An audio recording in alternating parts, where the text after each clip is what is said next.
Bienvenidos a un nuevo programa de Factor Regional. En esta oportunidad tenemos a un invitado bastante interesante, un ministro de Chile, bastante internacional, nacido en Alemania, ingeniero comercial, don Andrés Gómez Lobos. Muy buenas tardes, muchas gracias. Muchas gracias, Andrés, por aceptar nuestra invitación. Comenzaremos con su infancia. ¿Qué significó para usted nacer y criarse hasta temprana edad en Alemania? Bueno, yo vengo de una familia, mi padre era académico y viajamos mucho, así que me tocó nacer a mí y a mi hermana en Alemania, después volvimos a Chile, después volvimos a Alemania. Y esto da, yo creo que lo más rescatable de eso es la experiencia que uno tiene de conocer otras culturas, conocer otras sociedades, tener una visión más amplia del mundo. Y eso creo que es muy importante en mi formación. También viví en otros países, de poder de entender un poco el mundo, de situar a Chile dentro de un contexto internacional que nos hace similar a otros países, que nos hace distinto a otros países. Así que es muy enriquecedor. ¿Hasta qué edad estuvo en Alemania? Yo viví en Alemania hasta como los 10 meses, después volvimos a Chile y después cuando yo tenía 5 años volvimos a Alemania. Estuve entre los 5 y los 7 años en Alemania, así que hice el kinder y primero básico en Alemania. ¿Y qué recuerda de esa época? ¿Tiene algo que esté en su memoria? Bueno, recuerdo cosas bien entretenidas. Por ejemplo, uno iba a caminar a los cerros con la familia y se encontraba con un castillo medieval. Entonces, un niño de 5 o 6 años encontrarse con un castillo inmediatamente aflora la imaginación y me creía un caballero de la Edad Media, ¿no es cierto? Entonces era muy entretenido. Y lo otro que era fascinante era poder viajar a Europa, a un continente relativamente chico. La distancia que hay entre Santiago y Temuco, uno en Europa recorre 3 países o 4 países. Entonces recuerdo los veranos viajando por Grecia, mi padre era especialista en filosofía griega, entonces hablaba griego perfecto. Aprendí a nadar en Grecia a esa edad, entonces recorrer lo que son estas distintas culturas, España a comienzos de los 70 también, entonces una experiencia muy enriquecedora de conocer culturas fascinantes y sitios fascinantes. Usted es el del medio, digamos, tiene un hermano mayor y otro menor. Tengo una hermana mayor y 2 hermanas menores. Eso. ¿Y qué significa? ¿Qué se siente ser el único hombre? El único hombre, bueno, es complicado. No, muy bien. Ahora, mis 3 hermanas viven en Estados Unidos. Yo soy el único de la familia que volvió a Chile hace ya más de 20 años. Así que las veo poco porque viven en el extranjero, pero tenemos mucho contacto y ciertamente crecer con ella fue muy importante para mí. La más chica, yo me vine a Chile cuando la más chica tenía 2 años, entonces a ella no la conocí de niño, la he conocido ya más de adulto. ¿Y aquí en Chile, qué recuerda de su infancia una vez llegado? Bueno, yo vivía en Viña del Mar cuando chico, tengo muy buenos recuerdos de Viña, de Valparaíso, de la playa, de ir al estadio Sausalito, a ver Everton un par de veces, en la luz de Valparaíso, en los cerros. Recuerdo estaba en los scouts en esa época, en el colegio, ir a jugar a la Quinta Vergara, teníamos juegos, fue una época muy mágica, esa época de infancia, pero además haber crecido, haber vivido en Viña del Mar en esa época, muy entretenido. ¿Y en el colegio cómo se describiría? ¿Qué tipo de chico era? ¿El retraído, el preguntón? Mira, yo diría que más bien retraído, me iba muy bien en matemática, que siempre fue muy fuerte la matemática o la física. Aprendí muy temprano de que no tenía habilidades manuales, porque yo estudié en un colegio público en Estados Unidos, en un país que tiene un muy buen sistema de educación pública, por eso, entre paréntesis, yo respaldo mucho la reforma educacional en este país, porque soy producto de un sistema de educación pública de calidad como en Estados Unidos. Y mi colegio era un colegio de secundario donde habían 800, en mi curso eran 800 personas, mi nivel, entonces estábamos repartidos en distintos cursos, y uno elegía el curso que uno quería tomar. Entonces recuerdo en primero medio me metí a un curso de mecánica, porque también el colegio tenía talleres de mecánica, talleres de auto, y el curso consistía en lo siguiente: te pasaban una máquina cortadora de pasto a cada alumno, y cada alumno tenía un escritorio con herramientas, y el curso consistía en desarmar la máquina y volver a armarla, y la prueba final era que prendiera la cortadora de pasto. Obviamente la mía no prendió, entonces ahí decidí dedicarme más a la matemática y a la física que a temas aplicados como la mecánica. Y es una buena idea ahora que estamos aquí en el liceo con telecomunicación, a ver si pueden hacer un taller similar. Exactamente. Bueno, yo creo que la educación en los países desarrollados, la educación técnica es muy fuerte y muy importante, particularmente en Europa, en Alemania, también en Estados Unidos, y mi colegio mezclaba los dos. O sea, yo podía tomar cursos de matemática avanzada que me daban incluso crédito universitario, o uno podía en segundo medio dedicarse a la mecánica, y había talleres de auto y uno aprendía un oficio, por así decirlo. Entonces, yo creo que todo eso es muy valioso, que las personas también vayan optando por cuál es su vocación y sus habilidades. Claramente la mía no era las cosas manuales o la mecánica, así que opté por otras cosas, pero la oportunidad que te brinda un sistema educativo, que uno tiene educación técnica, educación de humanidades y educación científica. Por supuesto, porque el conocimiento hace más libre, ¿no? Da más cabida a la elección. Y asimismo usted vio también su vocación de estudiar ingeniería comercial en la Pontificia Universidad Católica. ¿Qué significó esto para usted? Bueno, la verdad es que yo salí del colegio en Estados Unidos, y mi primer año de universidad lo hice allá, y entré a la Universidad de Georgetown, y estudié en Estados Unidos el college o el bachillerato. Uno no entra a una carrera, uno tiene que tomar cursos de distintas carreras, pero uno puede tener una especialidad. Entonces mi especialidad, yo estudié economía ese primer año, y la verdad es que muy fascinado con el tema de la economía, porque en aquella época, además pensando en Chile, siempre mi familia miró hacia Chile, vivíamos en torno a lo que sucedía en Chile. Entonces los temas sociales, los temas de la pobreza, los temas del desarrollo eran temas que generaban mucha inquietud en mi familia, y conversábamos mucho de eso. Entonces estudiar economía era natural, una ciencia social, entender los fenómenos del desarrollo, los fenómenos de la pobreza, los fenómenos del crecimiento económico. Entonces, cuando me vine a Chile, yo a los 18 años decidí volver a Chile, y ahí entré a la Universidad Católica, pero en Chile no existe economía, existe ingeniería comercial, donde mezcla administración y economía. Entonces, naturalmente, entré a esa carrera, pero me especialicé en economía. Soy ingeniero comercial con mención en economía. Siempre lo que quise estudiar fue economía. ¿Y cómo fue su paso por la Pontificia Universidad Católica? Bueno, muy interesante, fue una época bien especial en Chile. Yo llegué el año 83 de vuelta a Chile, una época de mucha efervescencia política, estaban pasando muchas cosas en nuestro país. Recuerdo también el trabajo que hicimos por la recuperación de la democracia. Yo trabajé en el Comando del No, en el tema del recuento paralelo de votos. O sea, cuando se hizo el plebiscito el año 88, la concertación armó un recuento paralelo de la votación, y yo estuve involucrado en esos grupos, y me tocó organizar grupos que hacían el recuento. O sea, que cuando era la votación, alguien anotaba los resultados y iba a un lugar y lo mandaba por la última tecnología que existía en ese momento, que era un fax. Era como James Bond, tener un fax. Entonces yo organizaba que los grupos de la mesa fueran a una casa especial y mandaran la información por fax a Santiago, y en Santiago se procesaban a través de un programa estadístico para hacer una proyección de resultados. Y por eso el año del plebiscito, la oposición de aquel momento pudo tener una predicción del resultado del plebiscito con tanta anticipación, justamente por este proceso paralelo de recuento y el programa de recuento, el trabajo estadístico de tener un sistema para predecir los votos.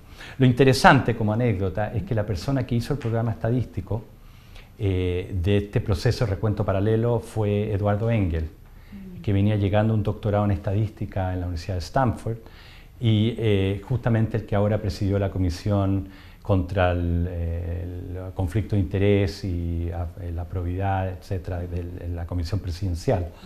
Él, como un joven estadístico doctorado, fue el que hizo toda la programación, todo el modelo estadístico, antes de irse a estudiar un segundo doctorado, que fue su doctorado en economía. Así que esa fue una época fascinante en la historia de Chile, la recuperación de la democracia, y estoy muy orgulloso de haber participado en ella. Sí, ministro, usted comenzó también en esa época a militar por el Partido por la Democracia. Efectivamente, cuando se creó el PPD a fines de los 80, yo me inscribí, yo participé en esa época era un partido instrumental, y después, digamos, es un partido que, a mi parecer, es el partido de la socialdemocracia en Chile, en el sentido que es un partido laico, moderno y progresista, en cierta forma similar a los partidos equivalentes en Europa. Y yo creo que si a mí me preguntan qué sociedad yo quiero aspirar para los chilenos, o sea, yo trabajo para que Chile sea como qué sociedad, yo diría como la sociedad europea o escandinava, ¿no es cierto? Países democráticos, países modernos, países con mucha igualdad, con un sistema de una red social muy amplia, países también con buenos sistemas educacionales, y también países modernos, países pragmáticos, que no están en una lucha ideológica, y donde yo diría que la calidad de vida es muy alta, el respeto por los derechos humanos también es muy alta, por la igualdad de género. Sí, ministro, pero entonces, ¿qué se mejoraría de Chile en concreto, ya que entró en el tema? Porque en Europa no existe el centralismo, por ejemplo.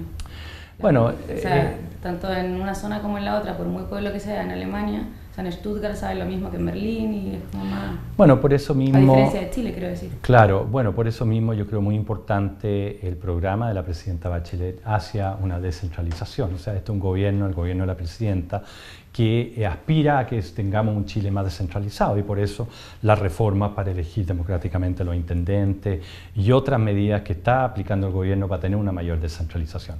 O sea, este es un gobierno que comparte el diagnóstico que este es un país demasiado centralizado y que tenemos que avanzar hacia una descentralización efectiva. Así que eso es completamente consistente con lo que yo aspiro como sociedad, una sociedad como la europea. Sí, ministro, y en ese sentido sería también coherente compartir las soluciones a esto, porque si todos vamos a lo mismo, ¿cuáles en concreto serían las acciones, no? Bueno, yo creo que en términos de descentralización, tener gobiernos regionales elegidos democráticamente, tener gobiernos regionales que tengan autonomía presupuestaria, y cada vez devolver más poder político hacia las regiones. Yo creo que es indudable que tenemos que ir en ese camino. Es un camino que probablemente va a ser largo, estas cosas no se hacen de un día para otro, naturalmente, pero tenemos claro el diagnóstico, y el gobierno de la presidenta va en esa dirección. Habló también, acaba de mencionar la igualdad de género, por así decir. ¿Usted cree que en Chile se le paga lo mismo a una mujer que a un hombre en el mismo trabajo?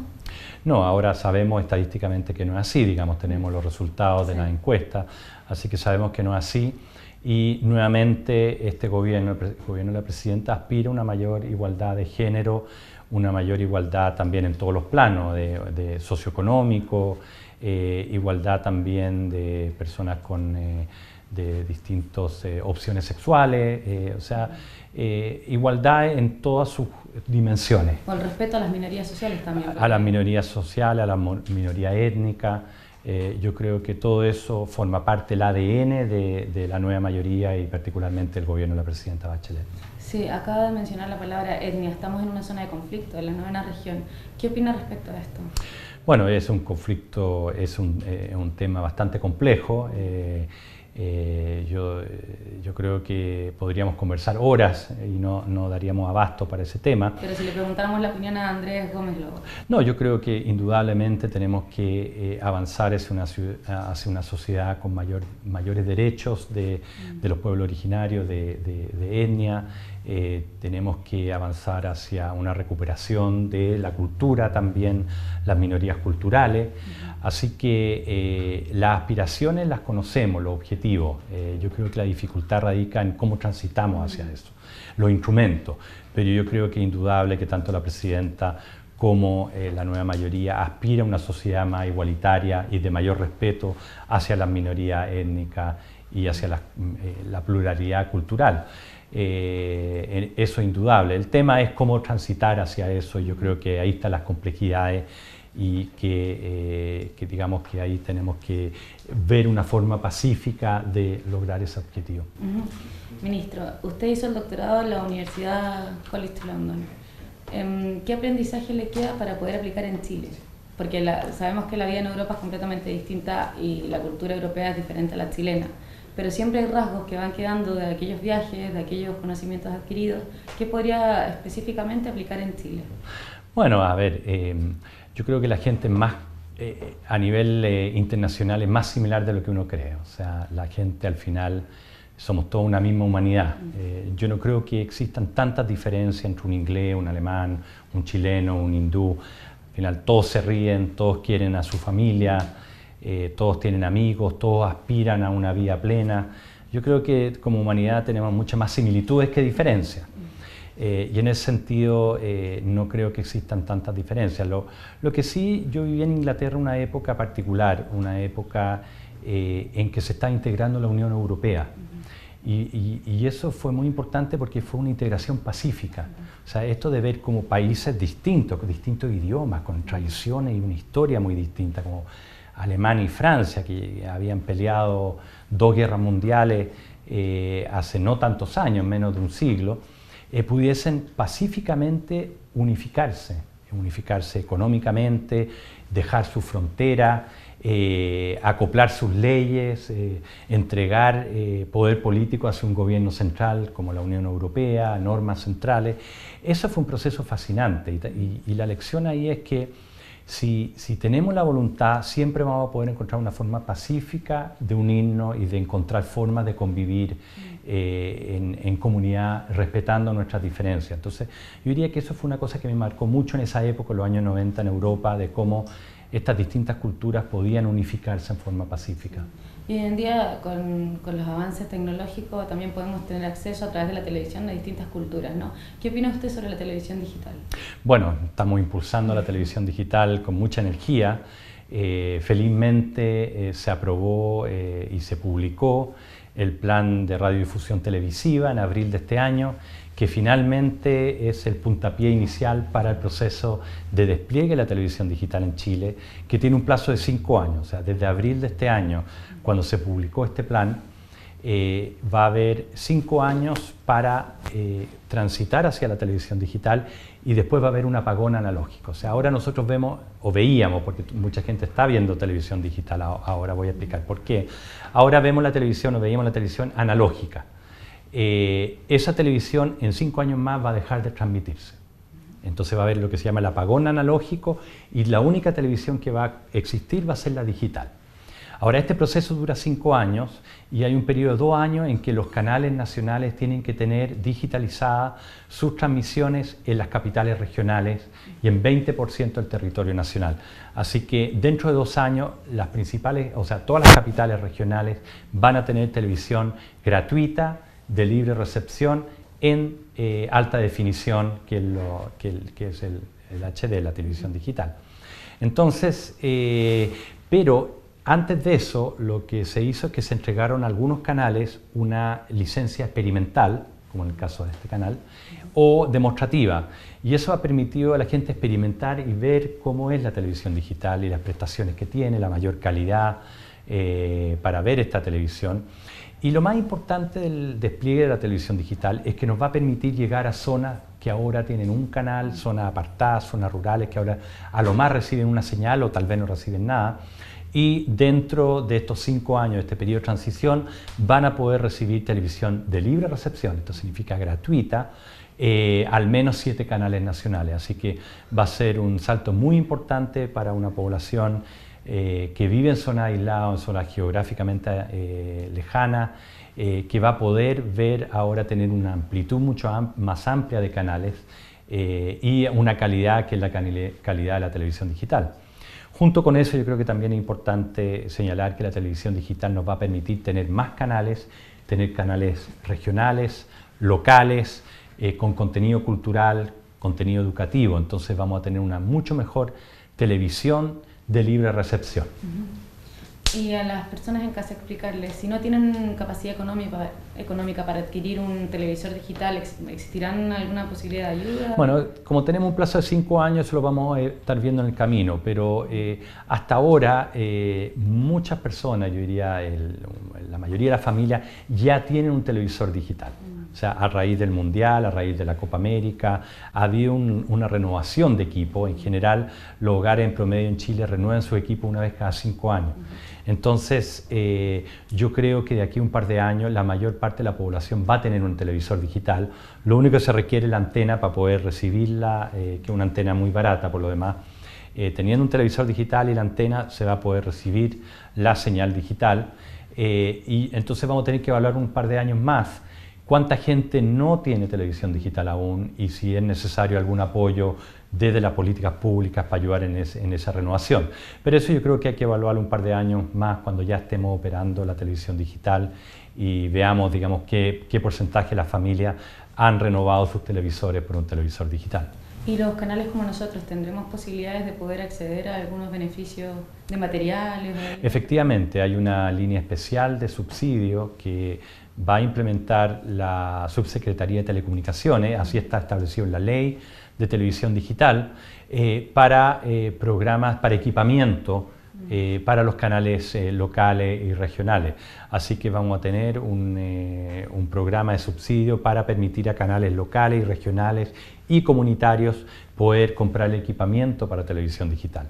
Junto con eso, el Consejo Nacional de la Televisión también va a apoyar a canales regionales, locales y comunitarios para apoyarlo más en el área programática, ya de contenido, pero desde el Ministerio de Transporte y Telecomunicaciones vamos a apoyar por el lado del equipamiento. Con visión de futuro, ¿qué proyectos hay nuevos o qué nos puede adelantar? Bueno, en el tema de telecomunicaciones, digamos, tenemos muchas cosas, una industria muy dinámica. La televisión digital, por cierto, estamos en el proceso de transición y aprovecho de señalar que en esta Copa América, con la ayuda de Televisión Nacional, de Movistar y los canales regionales y locales como ustedes, hemos podido difundir la señal de Televisión Nacional para que en 17 ciudades de nuestro país puedan ver la Copa América en alta definición.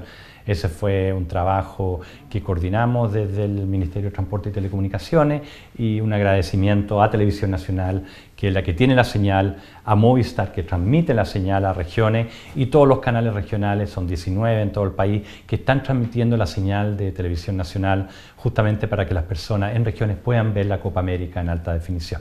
Así que tenemos todo el tema de lo que es televisión digital, pero estamos trabajando también todo lo que es la disminución de la brecha digital en nuestro país. Esto es, cómo podemos hacer para que todos los habitantes chilenos en todas partes del territorio puedan tener telefonía móvil y puedan tener acceso a Internet.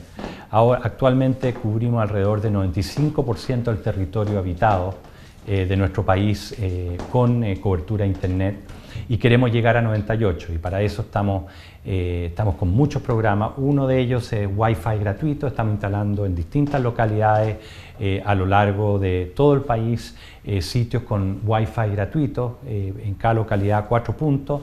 De hecho, en esta región me tocó inaugurar los puntos Wi-Fi en Puerto Saavedra hace unos meses atrás.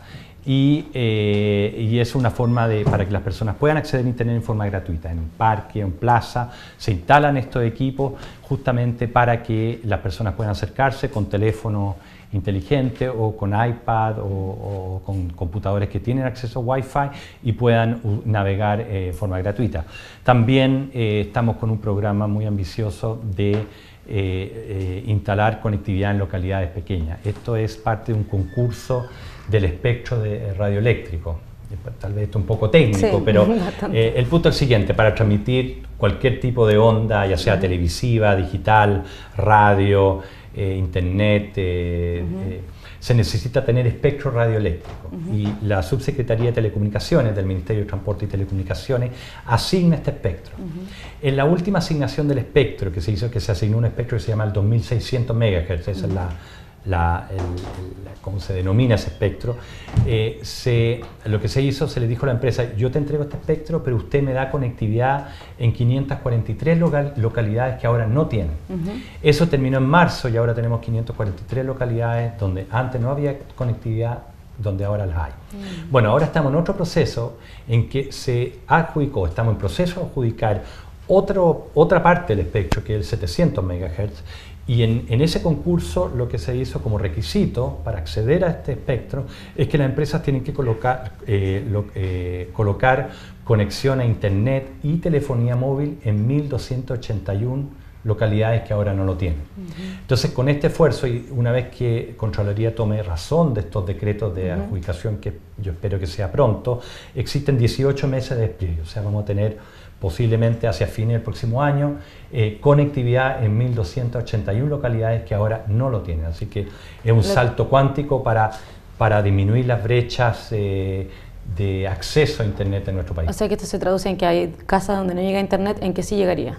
Exactamente, vale. Localidades muy apartadas, estamos hablando de localidades, sí, pueblos, zonas muy apartadas donde ahora no tienen acceso ni a Internet ni a telefonía móvil. Solo la radio. Donde van a tener dentro de 18 meses, en 18 meses más aproximadamente, dependiendo de cuánto se demore Contraloría en tomar razón de estos decretos.